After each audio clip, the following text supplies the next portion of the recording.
My name is Kirby G. Dorolyat from BIT 158B FSM. Ang topic natin ngayon is the 4 phases of growth bacteria. This is log phase, stationary phase, and dead phase. Then ano nga ba ang log phase? Log phase is period of bacterial cell growth in which the population remain constant at it adjusts to environmental conditions of the growth medium in which it was introduced.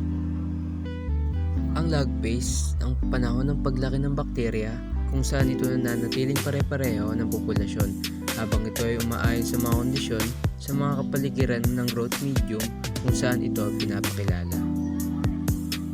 Ang log phase naman is a growth period of a cluster of cells in a culture medium. During this phase, there is an exponential increase in the number of indicated by a section of the growth curve. Ang log phase naman ay isang panahon ng paglago ng isang kumbol ng mga cells sa isang medium na kultura. Sa yugtong ito, mayroong ng exponential na pagtaas na bilang ng pinahihiwatig ng isang section ng curve na paglago.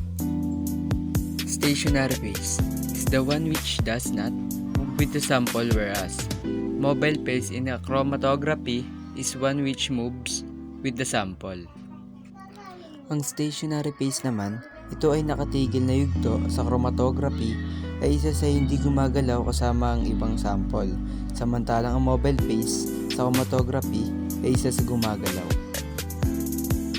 Dead phase is the point where the living cells stop metabolic functions and begin the process of death.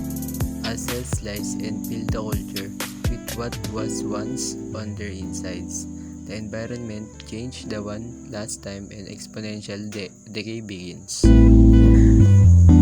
Then ano nga bang death phase?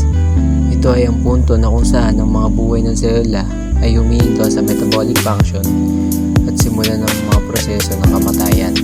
At habang nag-realize ang mga sela, pinupuno naman ang kultura na kung saan ang dating nasa loob ng mga ito, nagbabago ang kapaligiran sa huling pagkakataon.